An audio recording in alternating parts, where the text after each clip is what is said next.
Como já foi dito, nós vamos falar sobre generosidade. E o versículo que eu quero ler, que o tio Ké também leu a semana passada, está em Atos 20, 35. Lembrando que o tio Ké trouxe uma palavra, uma maestra palavra.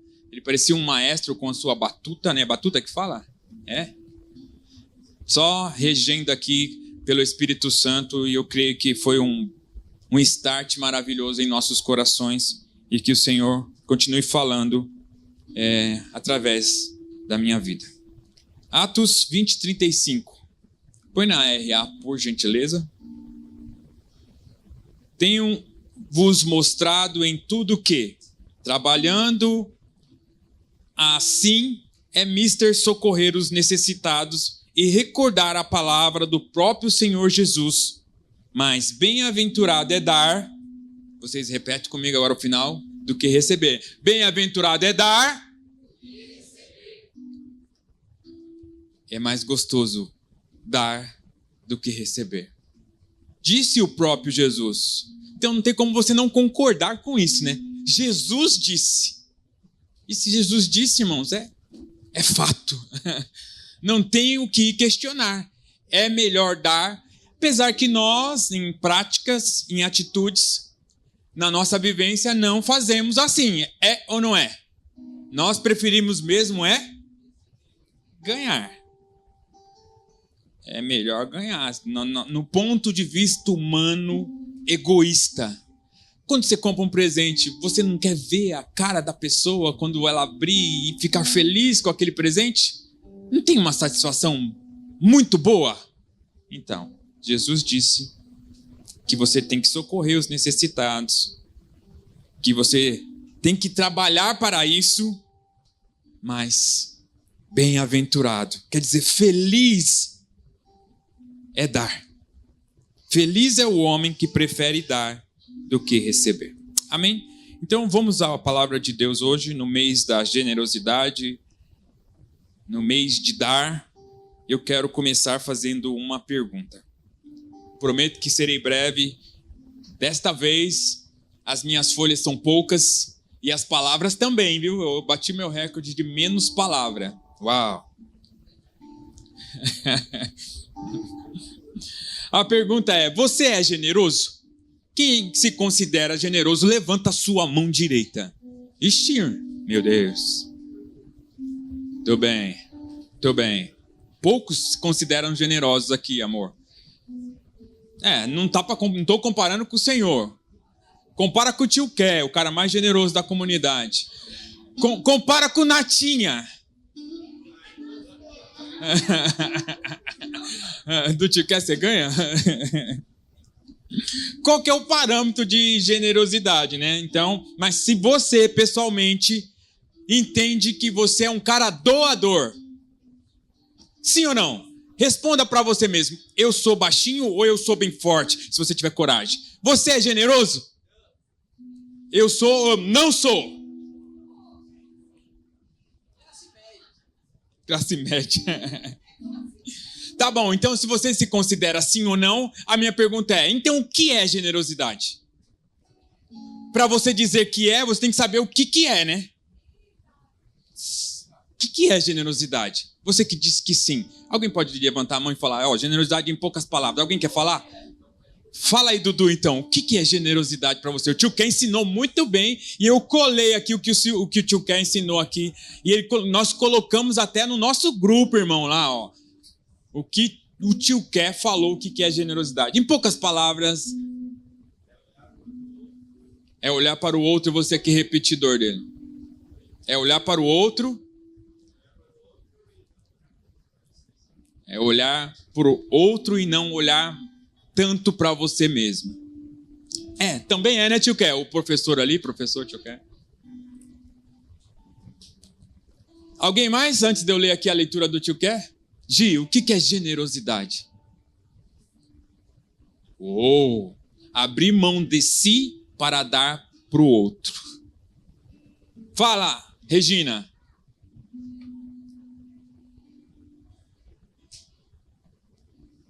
Ajudar o próximo?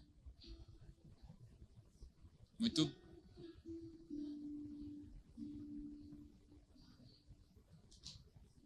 Tá certo.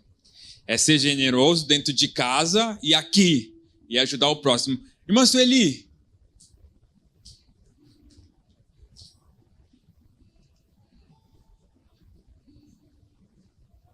Muito bem. É você se sacrificar dos seus interesses a benefício do seu próximo ou dos outros. Muito bem, irmã Sueli. Muito bem.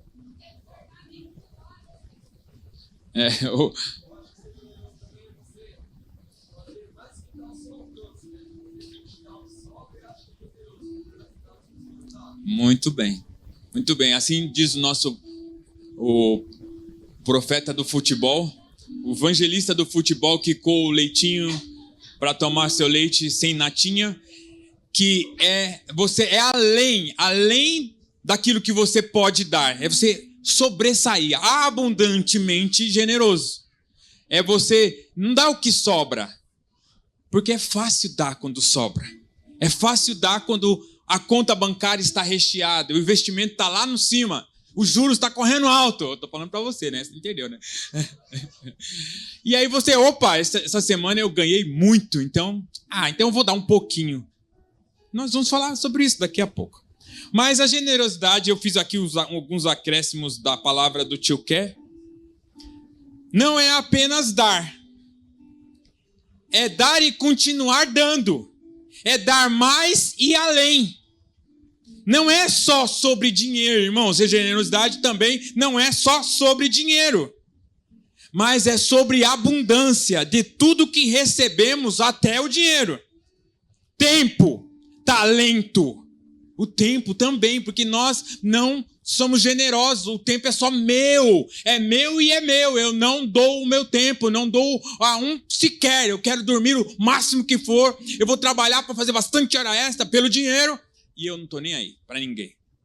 Generoso é dar além, como disse o tio Ké semana passada.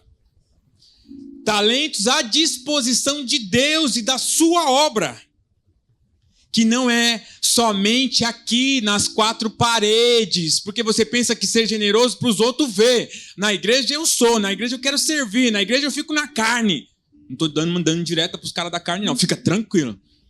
Mas em casa eu faço nada. A minha mulher que leva, né, Ed? Desculpa. Generosidade é ir além das quatro paredes da igreja. Mas para uma vida inteira, na confiança que sou apenas um mordomo. Mordomo do tempo, mordomo do talento e mordomo do dinheiro. Que nada mais, absolutamente nada me pertence. Só eu pertenço ao Senhor. Então eu obedeço. Sou mordomo. Mordomo, diga, sou mordomo. Não me pertence nada. A minha vida pertence ao Senhor. Que sou apenas um administrador que vai dar conta a Deus no último dia de como você administrou com generosidade todos os teus bens. E aí? Quando for se apresentar para o Senhor da Seara, que te deixou com muitos talentos, com uma vida inteira, com seu tempo, e apresentar com os seus recursos, falar, Senhor, não fiz absolutamente nada. Olha aqui minha mão vazia. Olha meus materiais que eu usei para minha obra. Sem nada, Deus. Você vai prestar conta. Então, agora a pergunta ficou mais fácil responder, né? Você é generoso?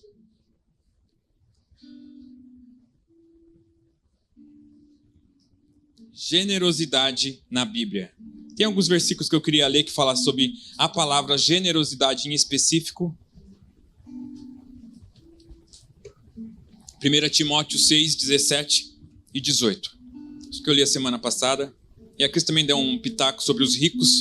Acerca dos ricos. Exorto aos ricos do presente século que não sejam orgulhosos, nem deposite a sua esperança na instabilidade da riqueza, mas em Deus, que em tudo nos proporciona ricamente para o nosso aprazimento. Que pratiquem o bem, sejam ricos, na verdade, de boas obras, generosos em dar e prontos a repartir. A palavra generoso, como eu falei a semana passada aqui no finalzinho, é eumetatos. Prontos a servir e prontos a dar. É no grego mesmo, irmãos. Você tem que estar pronto. Estar atento e alerta. O generoso é um cara que tipo um soldado no sentido, sabe? Pronto para defender alguma coisa do reino.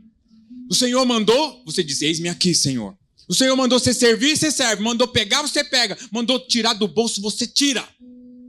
Porque, irmãos, como disse, tem um ronco do lado de cá aqui, Dinei. Tem um bicho aqui nessa caixa. O Senhor mandou você estar presente e atuante. Então o generoso está pronto a dar. Você está pronto a dar? Irmãos, dá tempo. Dá tempo, porque às vezes você está lá no trabalho e você está cansado. Irmão, já aconteceu isso com você, eu tenho certeza, porque acontece isso comigo direto. Você está cheio de compromisso, cheio de coisa para fazer, e às vezes você só quer descansar depois do almoço, mas vem alguém falando com você, ai meu Deus, agora que eu queria tirar aquele cochilo. Aí você vai ser generoso com o seu tempo e vai ouvir, irmãos. Às vezes você não é para falar nada. É só para dar. Dar seu tempo para aquele irmão. E mais tarde eu vou falar que eu fui na Santa Efigênia essa semana e eu tive que doar meu tempo, com pouco tempo, mas foi tão importante. É isso. Doe. Seja um cara oportunista no sentido correto da coisa. Seja generoso. 2 Coríntios 8, 2. Porque no meio de muita prova de tribulação, manifestaram abundância de alegria. E a profunda pobreza deles superabundou em grande riqueza da sua generosidade. A palavra aqui é outra palavra que fala de raplotes, que fala de gentileza. Como a gente falou a semana passada, simplicidade, sinceridade, honestidade, virtude de alguém que está livre e não hipócrita. Uau! Superabundou em grande riqueza a sua generosidade. Aqui Paulo está falando de um povo que era pobre, que abençoou ele, que não tinha, mas eles superabundaram. Foi tão grande na sua generosidade que o Paulo falou, uau! Então, eles foram gentis. Eles foram alguém que fez com muita gentileza os bens que eles recebiam, que eram poucos, deram e superabundaram. Uau! Você é assim? Você é assim? O pouco que você tem, você está distribuindo com grande alegria. 2 Coríntios 9, 11. Agora tem outro bicho lá dentro.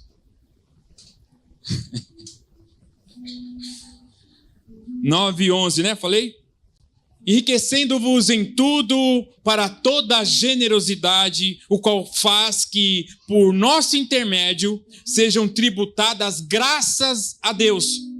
Porque o serviço destas assistências não só supre a necessidade dos santos, mas também redunda em muitas graças a Deus. Olha só o que o versículo está dizendo aqui, irmãos.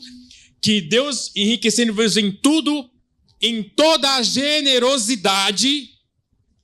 E quando você faz isso, enriquecendo-vos as pessoas, dando, tributando, isso graças a Deus. Sabe quem recebe a glória? Quando você faz com generosidade, não é só dinheiro, como aprendemos, em dando tudo que você tem, porque nada é seu. Quem recebe a glória?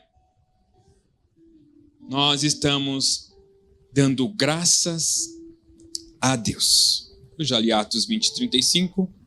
Então agora nós vamos trabalhar em um fundamento importante para depois caminharmos para o fim. Qual que é o fundamento então da generosidade? Por que nós somos generosos? E por que ainda não somos generosos? Por que nós damos ou fazemos exceção de dar? Como a Cris disse aqui, às vezes nós queremos somente dar para ficar bem. para os outros verem como eu sou generoso. E Jesus repreendeu muito os fariseus e os hipócritas nesse sentido. Porque eles davam ofertas grandes, porque sobejavam, como disse o Natinha, ou porque queriam impressionar, porque eram ricos. Primeiro, você crê que a Bíblia é a palavra de Deus? Você crê, irmãos? Diga, eu creio. Porque se você não crê, você está no lugar errado, aqui não é o seu lugar. Porque então nós vamos falar, como diz a Cris, batatinha, e você vai falar outra coisa.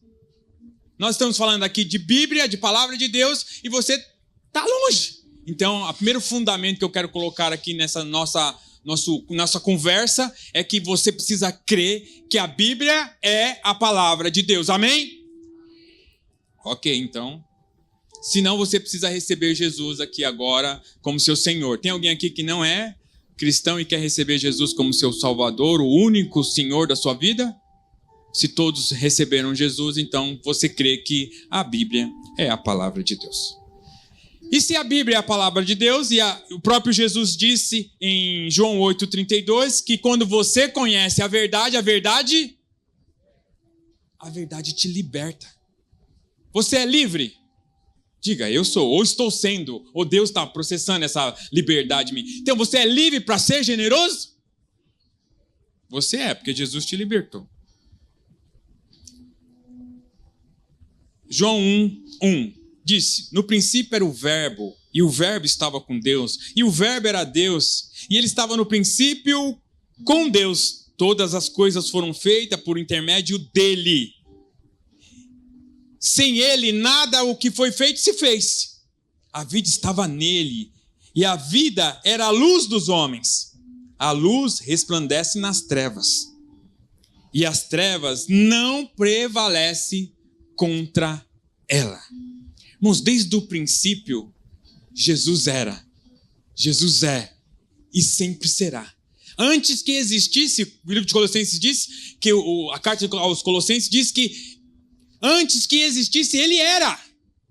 O fundamento é, vocês repetem? O fundamento é vocês têm que falar. O fundamento é Cristo. O fundamento é Cristo. Irmãos, e desde Gênesis a Apocalipse, a Bíblia declara o nosso Senhor e Salvador Jesus Cristo como o nosso firme fundamento. E eu quero fazer uma analogia, mostrar uma coisa que eu vi, que eu achei muito interessante. Eu quero tentar vocês entenderem a importância de Cristo como base fundante em nossas vidas. E para ser generoso e para ser igual a Cristo, como a palavra do Senhor diz, que Deus amou o mundo de tal maneira que deu o maior generoso de todos. Então, o fundamento de Jesus é dar, né? Ele deu o próprio Filho para... Se você ama Jesus, você tem que se parecer com Ele. Então, você tem que dar. Salmo 25:5.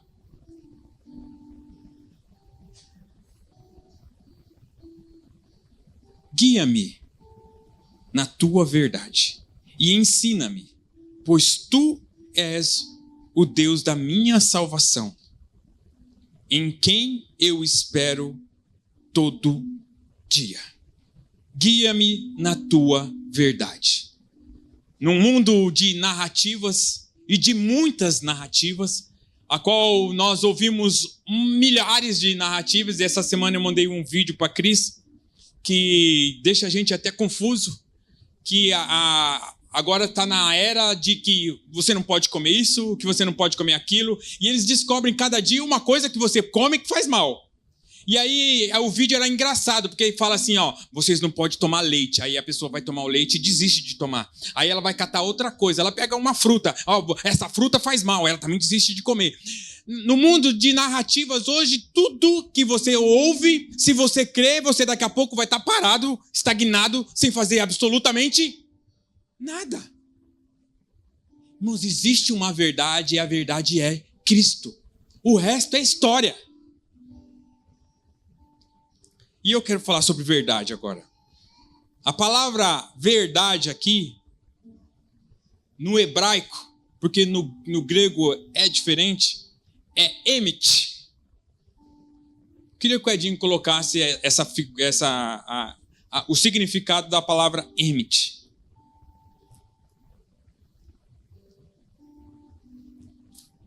Firmeza, fidelidade, verdade, certeza.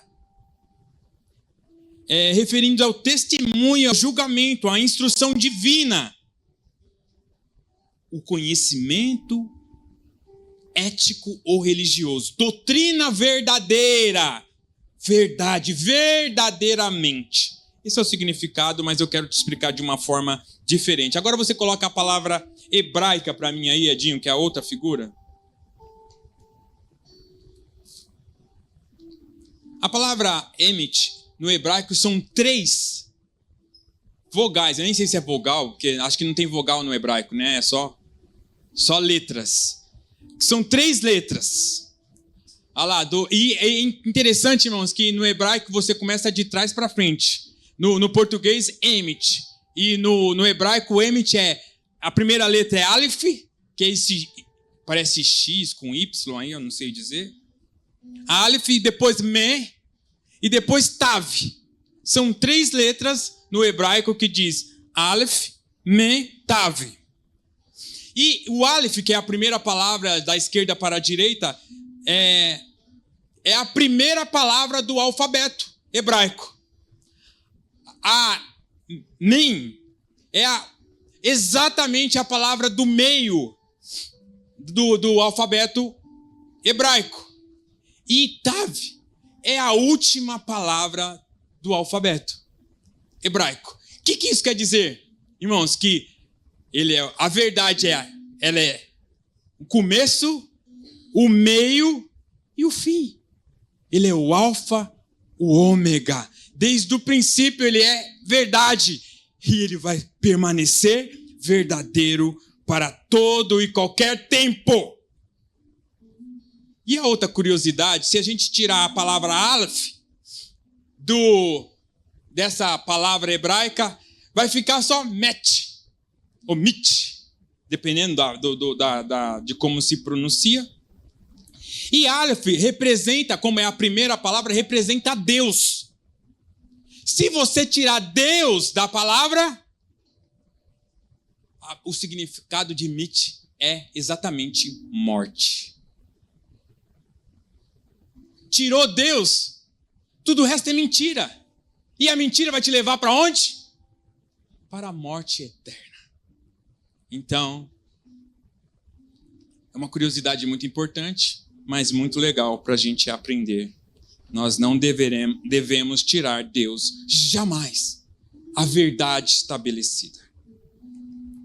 João 14,6 diz, Jesus respondeu-lhe e disse, eu sou o caminho, a verdade e a vida. Ninguém vem ao Pai a não ser por mim. A palavra verdade aqui é aletheia, que fala também, tem o mesmo significado de mit, né?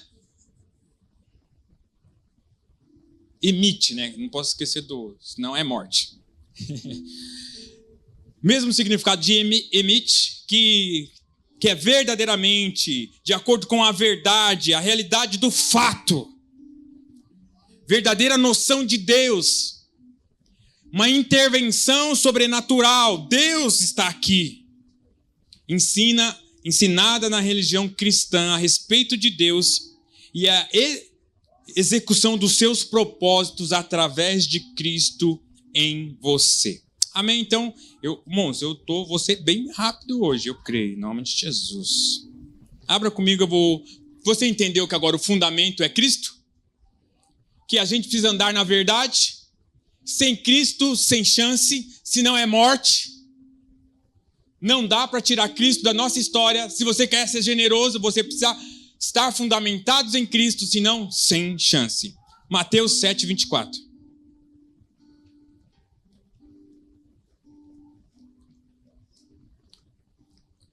Todo aquele, pois, que ouve estas minhas palavras e a pratica será comparada a um homem prudente que edificou sua casa sobre a rocha. E caiu a chuva, transbordou os rios, sopraram os ventos e deram com ímpeto contra esta casa, que não caiu, porque fora edificada sobre a rocha, que é Cristo. Isso é um acrescento meu. E todo aquele que ouve estas minhas palavras e não pratica é comparado a um homem insensato que edificou a sua casa sobre a areia. Caiu a chuva, transbordaram os rios, sopraram os ventos e deram com ímpeto contra esta casa ou aquela casa. E ela desabou, sendo grande a sua ruína. Se você não plantar a sua casa no fundamento que é Cristo, se você não fazer o que tem que fazer em Cristo, irmãos, a tempestade ela vem para o ímpio e para o justo. A tribulação vem para o injusto e o justo. O sol vem para todos. A diferença está onde você está estabelecido. E a palavra aqui que eu quero trazer para você é o homem prudente e o homem insensato, tirando aqui dessa passagem que Jesus ensina no Sermão do Monte. A palavra prudente é pronimos, que diz de um homem inteligente, de um homem sábio, de um homem prudente. Um homem, como eu disse há pouco, atento. Um homem que é pronto a servir. Um homem oportunista de verdade nas coisas de Deus. E o outro é o homem insensato, que fala de moros. No grego, irmãos, aqui é tudo grego. Eu estudei grego lá em Ohio, brincadeira. É um homem tolo. Um homem ímpio. E a palavra que eu queria aqui frisar mais, um homem incrédulo, sem fé. Um homem inverso do prudente é um homem sem fé. É um homem que ouve, mas não pratica, porque não crê. Irmãos, estes somos nós. Diga assim, levanta a mão. Fala, este sou eu. Porque o prudente faz. E o incrédulo faz quando quer. E do jeito errado. Porque aqui está falando de dois homens que construíram. Não está falando de um homem que construiu, o outro não. Simplesmente construiu no lugar errado. Construiu, talvez, no tempo errado. E não firmou alicerces. Não procurou a veia, o cerne, a nega. Cadê o meu arquiteto de... Lembra a lei, a conversa da arquitetura de hoje? Você precisa buscar, fazer buracos e buscar a rocha. Não adianta fazer em lugares frouxos, lugares arenosos. Porque a chuva vem, a tempestade vem, e vem para todos, irmãos. Nós vamos falar, eu vou finalizar falando sobre isso daqui a pouco. Mas a diferença está onde você está firmado. Essa semana eu tive uma conversa com a Cris, a gente conversa bastante. Graças a Deus eu tenho uma amiga. Glória a Deus. Você precisa ser amigo ou amiga da sua esposa, viu? Se não, parceiros de verdade. E nós estamos pensando, será que tem crentes diferenciados? Você acha que tem crente diferenciado? Crentes mais elevados do que os outros? Sim ou não? Uns que suportam e outros não? Sim, eu estava falando para a Cris. Para mim, acho que tem crentes super-heróis.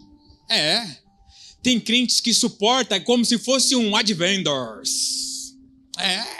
Os X-Men, poderosos em Deus. Por quê? Porque a rocha, eles estão firmados na rocha. E aí pode vir o que quiser, eles suportam. Sabe que você não suporta? Porque você não está firmado na rocha. Então você é um crente mereréu. Um crente que vai em qualquer vento de doutrina, que qualquer coisinha já fala, vou mudar de igreja. Porque não suporta a sã doutrina, porque não está firmado na rocha que é Cristo. É ou não é, Bida? Então, você é alguém que precisa prestar atenção, porque você precisa ser um crente X-Men. O X-Men segura a pressão.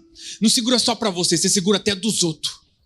Os outros, você entra na frente, porque você sabe que você vai tomar o tiro e não vai morrer. Mas se aquele tomar o tiro, aquele morre.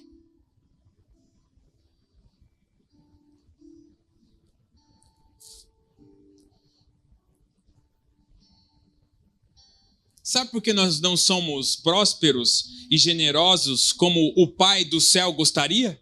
Você sabe? Você sabe por que você não é próspero?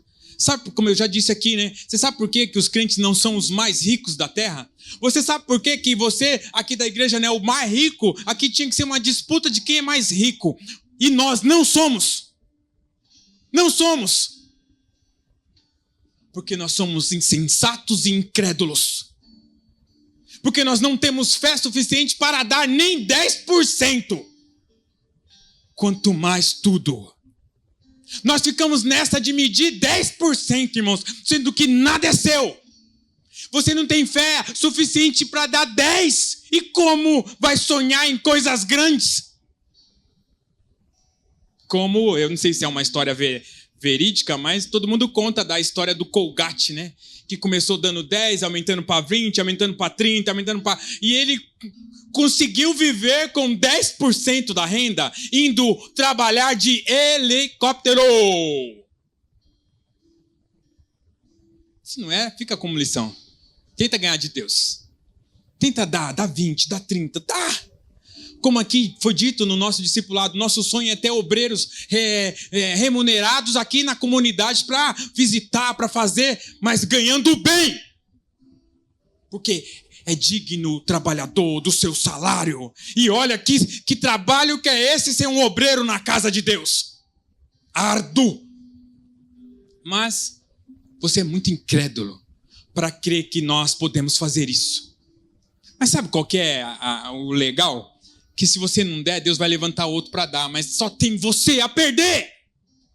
Porque os planos de Deus não vão ser frustrados, nenhum dele aqui nessa comunidade, nenhum.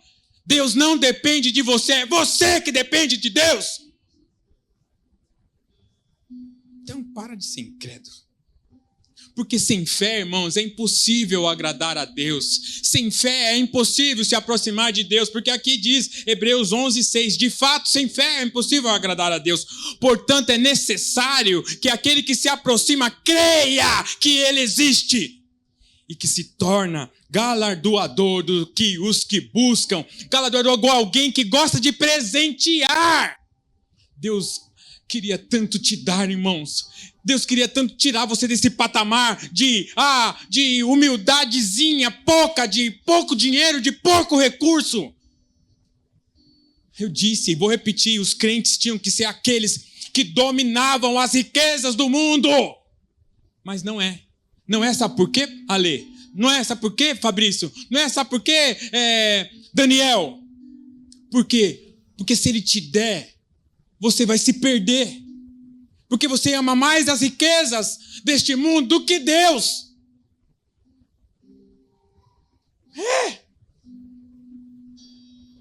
Então você não pode ter ainda. E assim como um pai cuida do filho, e eu não dou o carro pro Azaf, apesar de estar querendo dirigir para ele ir para a escola sozinho, porque se eu der, ele vai morrer, irmãos. Por mais que ele ainda tenha ele espertinho, irmãos. Eu dou o carro para ele lá no caminho do sítio. Uau, o menino está esperto. Mas não está preparado. Não pode dirigir ainda. Tem que ter maturidade. Tem que entender que a palavra de Deus é real, é verdadeira. Ela não volta vazia. E se Ele falou, Ele vai cumprir. Basta você ter fé. Você tem fé, Ricardinho? Você tem fé, Leandro? Você tem fé, Adriano? Você tem fé que Deus pode mudar a sua história e você ser alguém que vai bancar a igreja do Senhor no mundo? Sabe, tem igreja sofrendo lá no sul, precisando de uma oferta. E qual oferta você mandou para o sul? Ah, tem um monte de igreja que está dando. Mas não é só por eles que eu estou falando, é por você também, irmãos. Você nem se incomoda. As pessoas pedem oração para você, leva lá a oração. Isso aí também fala de generosidade. Ora lá pelo meu parente, pelo meu amigo, no trabalho, tem alguém lá, e você nem ora, e nem pede para ninguém orar. Porque você está preocupado, com você mesmo, Tiago. Pastor Álvaro, a gente só se preocupa com o nosso. Não estamos nem aí. Mas quando a água bate no pescoço, aí, né, Paulinho? Aí doeu.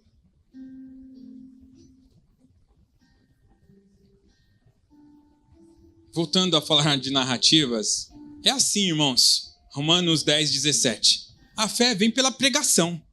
E a pregação pela palavra de Cristo. Mas pergunto, porventura, não ouviram? Sim, vocês ouvem.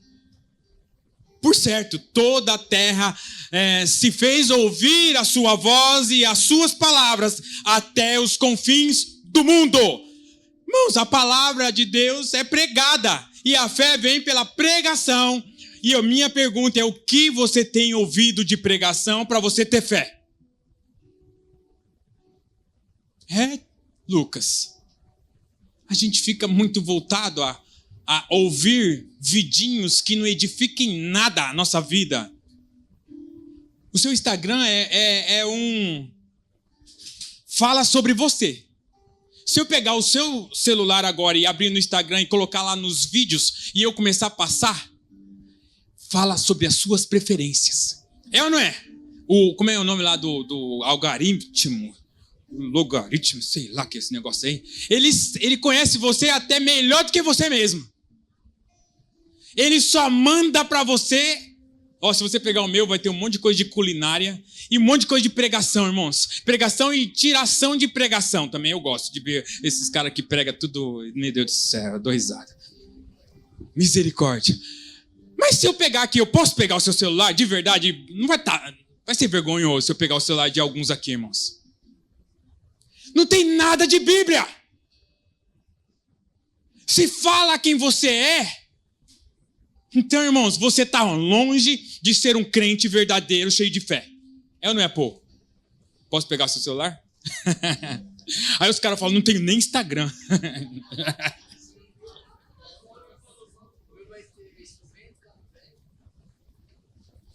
Mas fala do seu coração, pô. Então preste atenção o que você tem ouvido, o que isso tem te formado. Mas eu acho que eu estou enrolando demais, né? Efésios 4,14. Vou ler isso aqui e nós vamos caminhar para o fim. Eita, já é 1h15, meu Deus.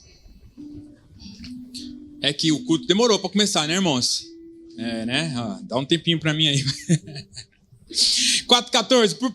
Para que não mais sejam como meninos, agitados de um lado para o outro, levados ao redor por todo o vento de doutrina ouvida pelo Instagram, pela artimanha de homens, pelas astúcias com que induzem você e eu ao erro, mas seguindo a verdade estipulada, o fundamento, que é Cristo em amor. Cresçamos em tudo naquele que é o cabeça da igreja, Cristo, em que todo o corpo, bem ajustado e consolidado pelo auxílio de toda a junta, segundo a justa cooperação de cada parte, efetua o seu próprio aumento para a edificação de si mesmo em amor.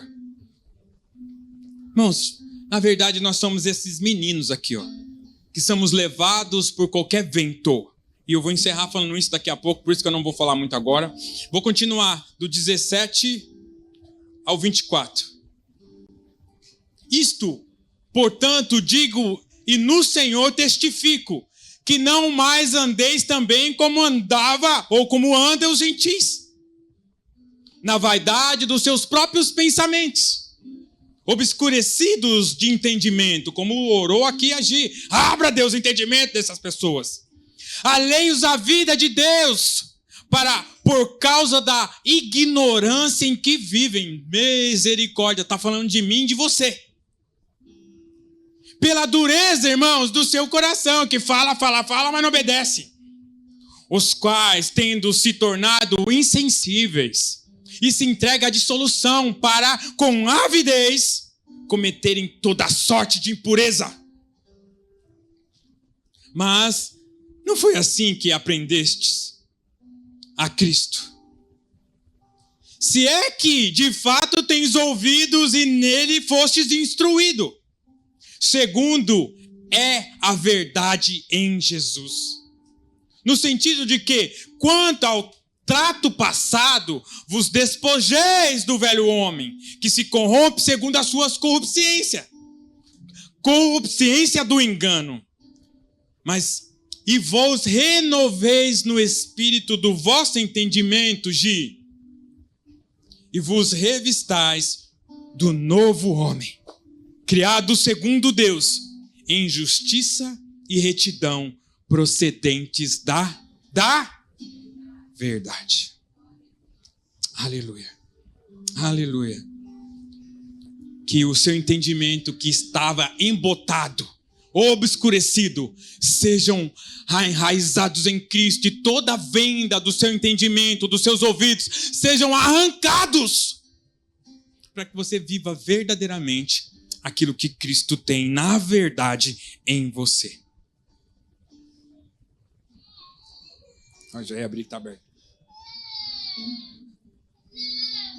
Lembra um textinho que eu li essa semana que falou forte, Deus estava falando comigo já desde domingo passado. Confesso a vocês que a fala inicial foi mais para mim do que para você, porque eu queria passar a bola, não queria pregar. Falei para Cris, amor, eu ainda não tenho nada não, hein? Não tenho ninguém para pregar. Não tinha mesmo, porque era para ser eu, misericórdia. Mas eu gosto de passar, mas não posso toda hora.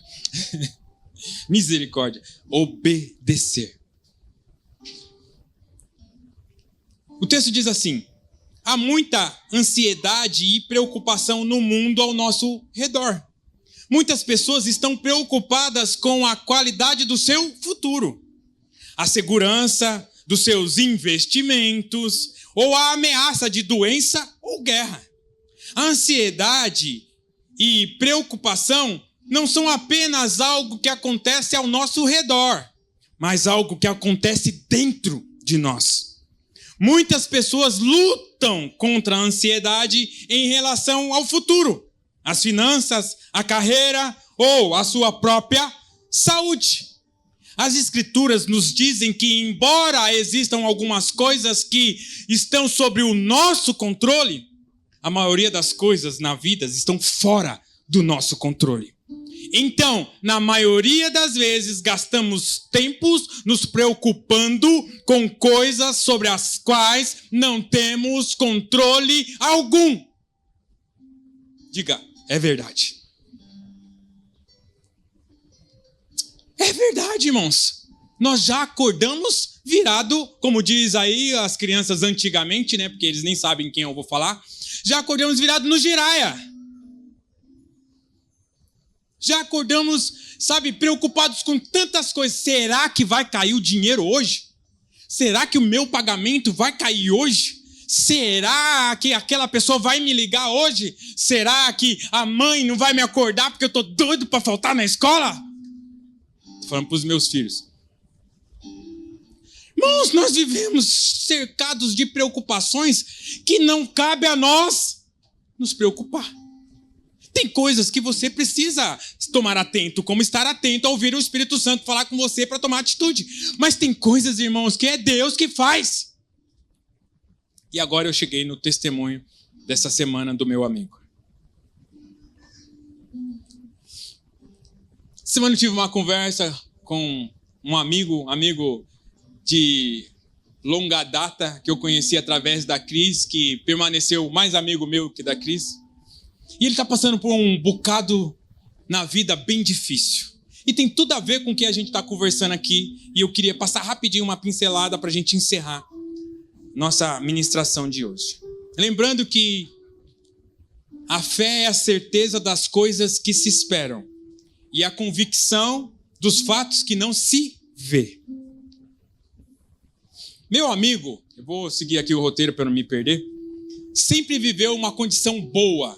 Ele trabalhava como vendedor, ele sabe que eu depois vou passar para ele essa bola de que falei, mas eu sempre comento que eu uso os exemplos dele na minha vida. E eu falei, você me ajudou na pregação dessa semana, porque eu tô falando com ele quase todo dia. Meu amigo sempre trabalhou na Santa Efigênia. E eu conheci ele já trabalhava numa loja e Deus prosperou ele abriu um box e aí prosperou, abriu loja na internet, no Mercado Livre e prosperou e agora ele tem loja no Mercado Livre. Tem um jovem aqui que trabalha com ele. E ele tem uma loja hoje de rua, uma loja para a glória de Deus que Deus deu. E ele sempre teve uma condição financeira boa. O cara é generoso. Mas muitas das vezes a nossa generosidade aos nossos olhos. E por que eu estou te dizendo isso? Ele sempre entregou o dízimo, irmãos. Ele sempre foi fiel no dízimo. Sempre, sempre. E aqui fala o oposto de muitos de nós que não somos.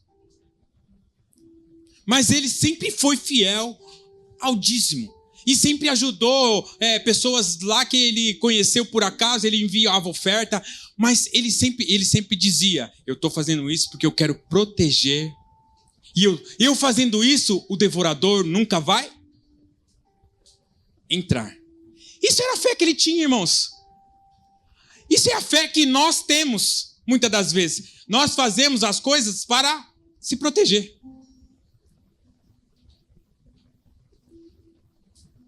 Como o versículo de hoje diz, não foi o sábado que foi feito para o homem, mas o homem... Não, Jesus falou, foi ao contrário. O sábado foi feito para o homem, mas o homem foi feito para o sábado. Inverso. Sábado. Você tem que entender que Deus quer ver o seu coração. Sacrifício. São só sacrifício. Deus quer obediência. E então, irmãos, ele querendo proteger, e ele confessou a mim um tempo atrás que o que ele mais temia na vida dele aconteceu. É fácil, irmãos, a gente ser ofertante, dizimista, quando estamos nadando abraçada. Quando temos o vento em favor da nossa vela. Sabe quando o vento não está contrário, ele está a favor? E você está lá, falando aos empresários, aos profissionais liberais, sabe? Está vindo serviço em cima de serviço, vendas em cima de venda. O patrão só fala em aumento e promoção. Uau, eu estou sendo valorizado na empresa. E eu agora só penso em guardar, só penso em investir, só penso em doar. Meu dízimo da igreja pode ter certeza que é o maior. É fácil ser dizimista quando está tudo muito bem. É ou não é, Éder? Mas quando a corda vem no pescoço, quando você está nadando, que você já não mais tem pé. Agora que é a hora de você manifestar a fé, você se encolhe. Você tem medo. Pois é. Deus, ele faz a ferida e ele mesmo cura. Deus abre a porta e ele mesmo fecha. Deus tira e Deus dá. Você crê no controle de Deus na sua vida? Deus colocou uma tempestade no barquinho do meu amigo. Como ele pode colocar uma tempestade no seu barquinho se você colocar a firmeza nas coisas deste mundo? E ele está vivendo, irmãos, um tempo de deserto e de prova no seu coração. Ao ponto de tomar antidepressivo. Ao ponto de ter que ir no psicólogo, que agora não vai mais, né? Agora é tudo online. Toda semana, 2 vezes, passando por psicólogo, coisa que ele não fazia. O chão dele caiu. O vento veio e a tempestade soprou e a casa dele abalou. Ao ponto de não ter mais vontade de viver. E talvez Deus está falando com você nesta tarde. Talvez você não está ainda com vontade de tirar a vida ou não quer mais ter graça à sua vida, mas você colocou a confiança em tantas coisas que pode ser até na família, no marido ou numa estabilidade financeira e o seu chão caiu. O vento bateu, a tempestade veio.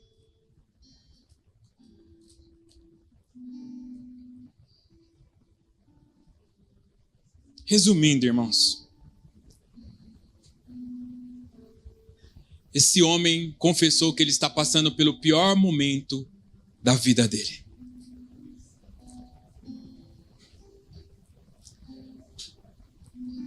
Finalizando, ele, crise de depressão, se esquecendo de tudo que Deus fez e das suas promessas. Estou finalizando, irmão. A verdade é que confiamos nas condições climáticas da vida. Se o clima está bom, está tudo bem. Se o clima é ruim, se parece que está abrindo uma tempestade lá na frente, nós vivemos por sentimento, vivemos por impressões, vivemos por notícias políticas e às vezes televisionada. E isso nos empolga ou nos entristece.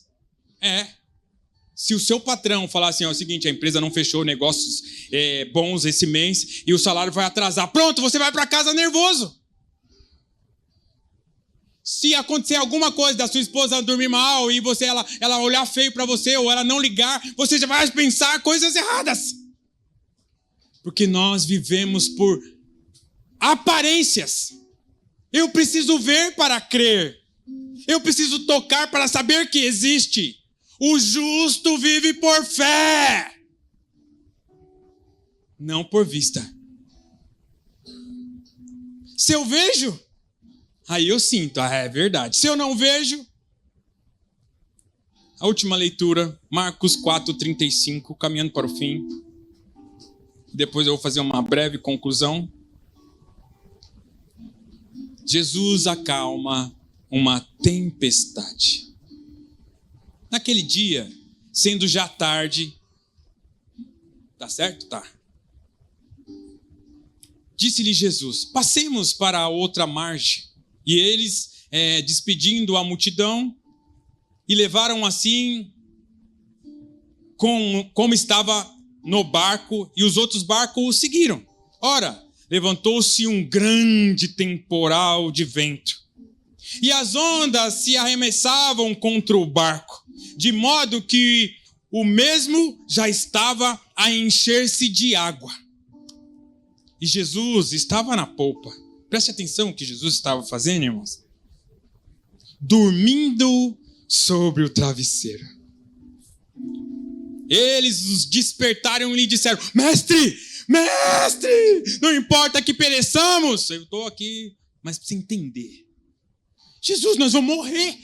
E o Senhor está dormindo? O Senhor está de boa? E nós aqui jogando os nossos bens embora, jogando fora. E o Senhor dormindo, Deus. Você não está se importando com a gente? O Senhor manda a gente vir para cá para a gente morrer? E ele despertando na calma, na paz, na paciência. Mas ficou nervoso. Repreendeu o vento e disse ao mar, acalma-te, emudece. E o vento se aquietou. E se fez uma grande bonança. Então lhe disse, por que sois assim tão tímidos? Como é que não tendes fé? Eles, possuídos de grande temor, diziam uns aos outros, quem é este que até o vento e o mar lhe obedecem?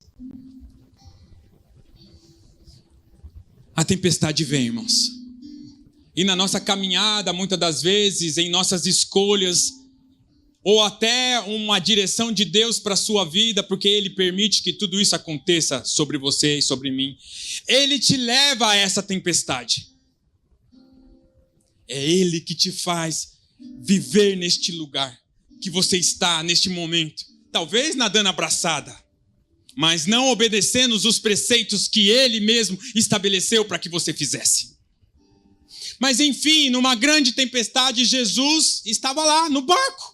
E a minha fala para você nesta hora: Jesus está no seu barco? Você está com fé em Jesus Cristo? A verdade é que Jesus estava dormindo no barco, a tempestade estava grande, mas ele não estava nem um pouco preocupado com a tempestade. Primeiro porque Jesus sabia que ele não ia morrer afogado. Tempestade? Pode chover. Ih, essa chuvinha aí? Por que vocês estão com medo? Por que vocês não têm fé? Eu falei que vou morrer na cruz. E ele sabia disso. Tinha algum temor para Jesus ficar atemorizado com a tempestade que era grande, o barco estava entrando água e vou morrer? Não, Jesus falou: gente, acalma-te, fica tranquilo. Por que vocês são tão tímidos? Por que vocês não têm fé? Por que vocês são tão medrosos? Jesus acalma a tempestade do seu coração. Como eu disse há pouco, talvez o mundo ao seu redor está tremuloso. O mundo ao seu redor, a tempestade está grande, o vento está forte. E ele está mesmo, irmãos. Nós estamos vivendo um último tempo, os últimos tempos, e o mundo está vivendo um grande terremoto. Estamos vivendo já essa tempestade. A minha pergunta é: vocês têm se abalado com a tempestade? Essa tempestade tem abalado a sua vida? Conclusão e aplicação para a gente encerrar. Número 1. Para ser generoso, você precisa fazer o quê?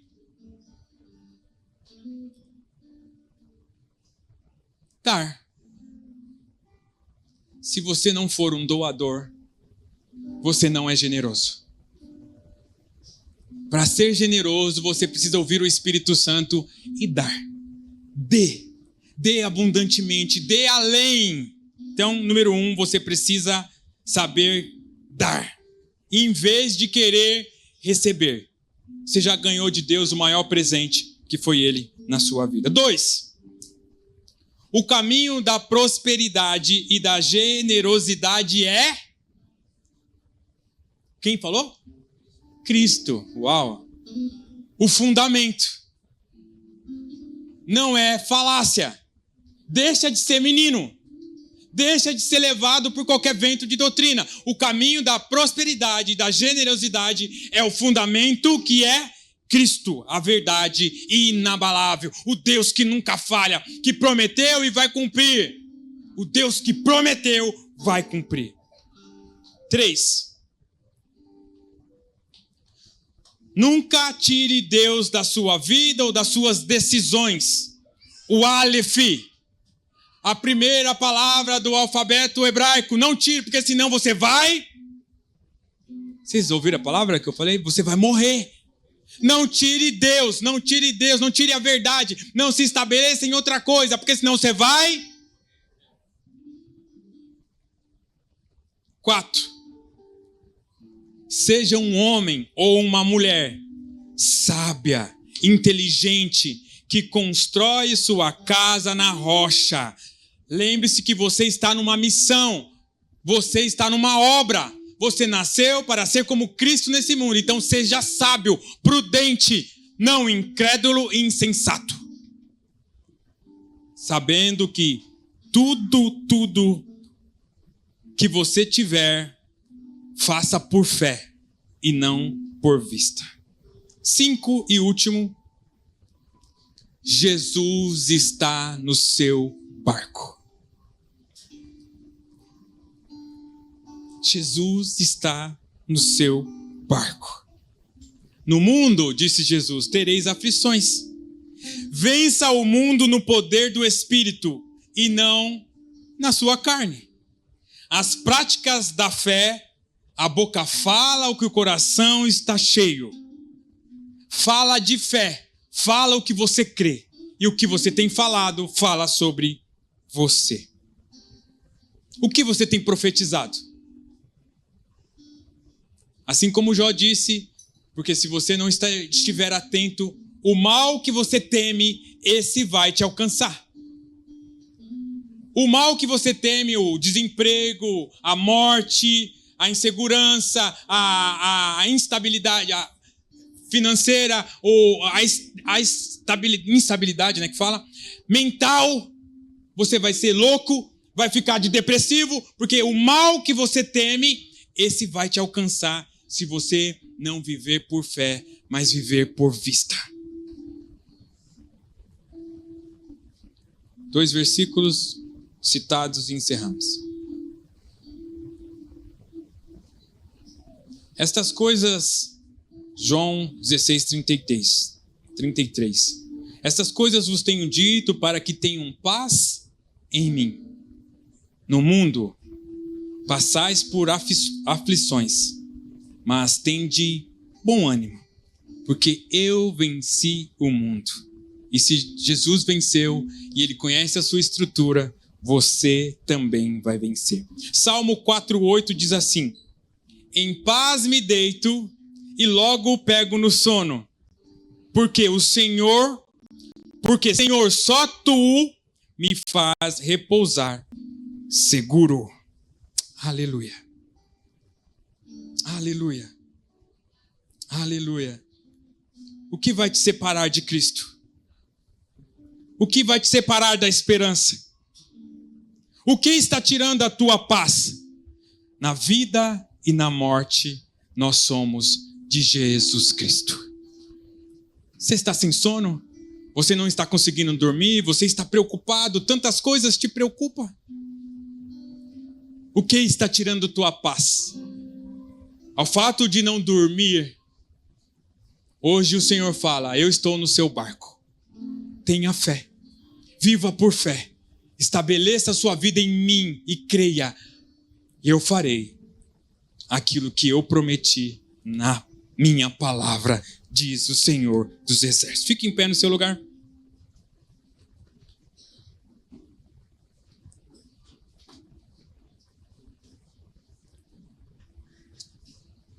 Aleluia. Glória ao nome do Senhor.